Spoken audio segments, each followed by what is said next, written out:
charged. Good luck. Yes, good luck with that. Now, if you thought it was just women who face pressure to look good, you'd be wrong. Outnumbered star Tyger Honey is investigating issues affecting young people for a series of documentaries, and this week he's looking at male body image and just how far some will go for the perfect look. In the next town, Curtis introduced me to his friend Mitch, who's also 18. Twice a month, he sees his local intimate waxer who removes everything. And so how many guys get this done? 70% of my clients are male. The youngest one is Mitch, and I have a client, the oldest one is 65. Perhaps in the name of journalism, I signed up for a back, sack and crack. Who's worse, girls or guys? Definitely guys. Definitely guys. Oh! Oh! Did you say never? No. You'd never do it? That's too much pain. It was very painful, but the thing is, loads of guys nowadays are actually feeling like they have to do this to feel... Why? I don't know, it's absurd, because like 20 years ago, you used to have beards and rugged and hairy chests and whatnot, but now there's a lot of guys thinking that that's just really, really unhygienic and ugly and unattractive, and so every 6 weeks they go through immense pain. So so there's so much to talk about, but as we've started on that, let's start on that. You had it done. Yes. Had you ever had it done before? No, I hadn't. No. And the finished result? Well, the finished result, I mean, you know, it did exactly what it said. I had no hair anywhere down there. And I guess there are slight positives in the sense that maybe it's slightly more hygienic, but it made me feel like prepubescent. And it was kind of strange. It was like, it didn't feel manly. It felt the pain? The pain was really, really terrible. Yeah, welcome to our world. The guy that was with you there, so this is something he does regularly. What's his reason for doing it? Well, he just says he feels more confident in himself when he feels smooth. And that's basically it. I mean, initially he said it was because he was doing bodybuilding, but actually his first competition isn't quite a way down the line. So I kind of saw through that and said, well, hang on. And he said, well, no, it's just because I like it. Well, Kieron's here because we were chatting earlier on in with the Hollyoaks crowd, and we thought actually it'd be quite interesting to chat to you about this as well. And so do you feel pressure? And we're talking about the hair thing at the moment. We'll move on to other stuff in a second. But you said you've never done that. I would never do that. Like, obviously you want to keep clean and be hygienic, but there's another way of doing it. You can just trim the beard, you can trim other things, and keep clean. That, to me, is a bit too... It seems to be a sort of thing it starts off with people going, oh, hairy shoulders, and then it was like, oh, hairy back, get rid of that, and then it was hairy chest, and now it seems to have just, like, gone on and on and on. It's like it's never enough. It seems to be growing somehow, this obsession. I don't... well, that's the annoying thing, isn't it? If it didn't do that, you wouldn't need to take it off.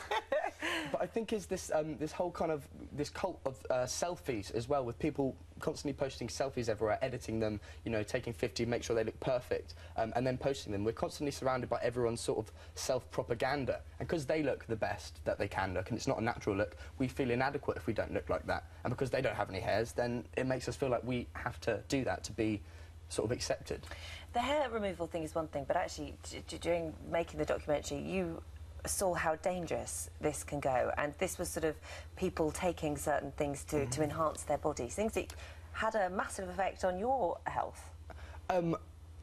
Well, yeah, basically there was this one guy I met called Marcus, and he, as an 18-year-old boy, he used to get up ridiculously early, 3, 4 in the morning, go to the gym, take so many supplements, go to the gym after he got home from work, and he did that for a couple of years, and he was pushing his body so hard that at 18 he actually had a heart attack, and he was rushed to hospital. And now it's really strange because he feels like he's lost so much of the progress that he made with his body. He's still got an absolutely lovely body to die for, but he feels like it's terrible, and he wouldn't show me it, and he wouldn't do anything because he feels like he's just ugly and skinny. So you as a team looked on Instagram to see what it was that he was hiding and thought, you know, God, you'd kill for that body. Yeah, I would have killed for that body. And, you know, these supplements that he was taking, I took them, and I was hooked up to an ECG machine, which is some technical thing that measures the something of your heart. This is a legal supplement you can... This is a legal supplement you can buy out of any shop, really. So this is a machine that's testing the electrical impulses of your heart. That's exactly what it is. And basically, as soon as I took it, my heart was tachycardic almost instantly, which means the rate was going up, then going down, then going up and down, and it was just really fluctuating in a Did it feel like it was? It does feel like a certain type of drug. It really does. So I was going to say, if you weren't wired up to that monitor and you took the thing and you went training, would you know that your heart was doing that? No, you'd have no idea. And the thing is, if say, God forbid, you had an underlying heart condition, which a lot of 18, 19-year-old boys haven't sort of got tested for. They're not interested in that, really. And it does exist. And it does exist. You know, if you have one of them and you take maybe one of these supplements or a double dose of these supplements, which everyone is doing, then you could potentially drop dead. That's where the term actually does come from, then, a body to die for. You could literally die. Yeah. How much pressure have you felt? Obviously, being in Hollyoaks and stuff and sharing a dressing room with lots of the guys, especially when we used to do the calendar, it's hard to get away from the fact that there is, like, muscly guys in there and guys with six-packs and stuff, and I have secretly thought to myself, I wish I could look like that. Now, I've tried to eat really healthy, eat red meats and do all this, go to the gym. Nothing happens with my body. And I suppose it's the same as a girl looking in a magazine and seeing this beautiful model. I look at these guys and think, I want to be like that. I don't want to be skinny. Doing Dance on Ice years and years ago, I remember Jason Gardner used to have a thing about my weight and saying I looked a bit flimsy and stuff. And that, to me, felt, it was like a personal attack, and it really made me feel very insecure about it. Hammered the gym, nothing happened, and it just so turns out this is my physique and there's nothing I can do to change that, and I'm happy with that. I'd rather be happy than healthy than unhappy and yeah, muscly. absolutely. Can I ask you the question then, is this sort of focus on men changing? Are they becoming more in the spotlight? Are they putting themselves under this pressure more now than ever before, or has it always been there? Well, I think, you know, for years it's been, you know, body image issues have been associated primarily with women and girls. But I do think there has been a transition in the last sort of 5-10 years with social media and stuff and constantly putting pictures everywhere of everyone. That's the way we communicate now. Exactly. With things like Snapchat and Instagram, we communicate in pictures. So, you know, there's an argument to say that actually maybe it is slightly more important the way we look than the type of person we are and what we say. And I think in the last 5-10 years it really has exploded, and it kind of needs to be addressed because so many young guys have got confidence. I asked my hairdresser the same question last night, and he said he goes to the gym on a Friday night. That's his ritual. He does that, and he said he's seen a massive shift the last 12 months, maybe 2 years. On a Friday night is the night when all the guys are in the gym because they're going out and they're doing that last-minute pump because they want to look absolutely the best, moisturising, fake tanning in the mirror in the changing rooms, which is something 12 months, 2 years ago never really happened that much. But what's interesting though is that you say that guys do that not to impress the girls, but to impress other guys. Yeah, that is one of the things that I did find out. I mean, obviously there's an element of it being for girls, but a lot of the time it's really to show off to other guys who are trying to do the same thing. It's like, look, I'm a bit bigger than you. And they were saying, you know, if on their Instagram and whatnot, if they get a comment from a girl saying, oh, you look hot, that's like, yeah, okay, cool. But if they get a comment from a guy saying, wow, man, how'd you do that? That really boosts their egos. And is it like a competitive thing? Is it sort of like a masculine sort of, I don't know, is it sort of a natural trait that's in? I think it's sort of maybe trying to be the alpha male a bit and kind of show that you're the biggest one, you're the most gorgeous one, and that's why you're the best. So normally it would be the hunt, the kill, you'd come back with the biggest whatever it is. But because life has moved on, it's now how big your muscles are. Yeah, is that it pretty much is, yeah. And I just think, I do need to say this really quickly because it's shocking what you were saying about people doing the pumps before they go out. I met these group of lads in Essex. They actually do a 45-minute teeth whitening UV programme every Saturday before they go out. Night out. They'll literally lie there for 45 minutes and have their teeth whitened before they go out. Go on. OK.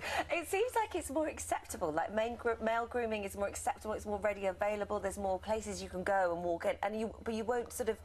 It's not something that people are going to go, you what? You want to have your chest waxed? I think it's reality like, oh, yes, shows are a big thing. Like, I've watched Geordie Shore and I see the guys and they're getting their eyebrows done and Eyebrow they're tanning and all this, yeah. Yes. So I think that's got a big thing to answer for reality shows, that you're seeing this on TV, so you're like, well, I'm going to do it because I want to look like them. And these guys are really popular, so... Yeah. Do you have any insecurities? Well, I mean, yeah, I mean, you know, I feel a bit fat, especially in the documentary. I've actually lost a tiny bit of weight since then, but being surrounded by all these guys with amazing bodies and, you know, me with my little fat pack and scrawny arms, it's kind of a bit like, well, you know, I don't feel most comfortable here.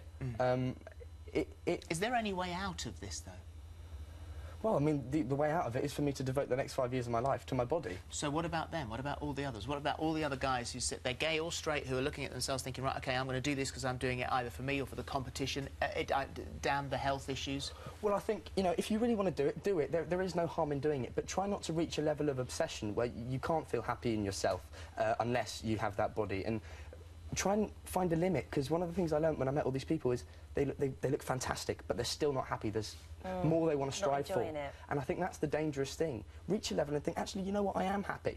And we can all be happy in our own skin. Well, like you have. You say that's Absolutely. what you've done. The other extreme as well, I know guys that have actually had lips done, Botox, that's now a new craze, but I think it's something I wouldn't do because I always feel, why would you want to change your actual features of your face? I love my mum and dad. Yeah. I want the face that they give me, not something that a doctor gave me. Tyger takes on This is the Perfect Body tonight at 9 on BBC Three. Thank you for coming. You're going to come next week and talk about dating as well, I think, aren't you? So, yeah. Yeah. Thank you. Thank you, Kieron. Good. Thank you very much.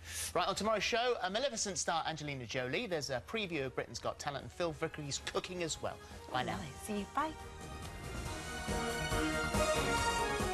Well, it's an emotional journey for Harry and friends tonight. The end is here for Harry Potter and the Deathly Hallows Part 2 at 7:30. Next, there's an A-lister in town. Hollywood star Hugh Jackman is on Loose Women.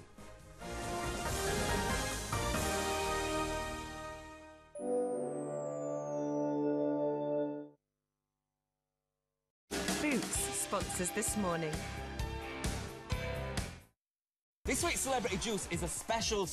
I'll be joined by Holly and Fern, and we'll be talking down our top 40. Is it about 40? 40 best bits. It's like a countdown show, a list show, where we've got a green screen and we talk about our favourite bits. What's your favourite bit? Oh, there was so What's your favourite bit? I haven't got time. Just watch it. Celebrity Juice special. Celebrity Juice, tonight at 10 on ITV2. At Sainsbury's, buy 6 or more bottles and get 25% off champagnes, wines, port, sherry and sparkling wines.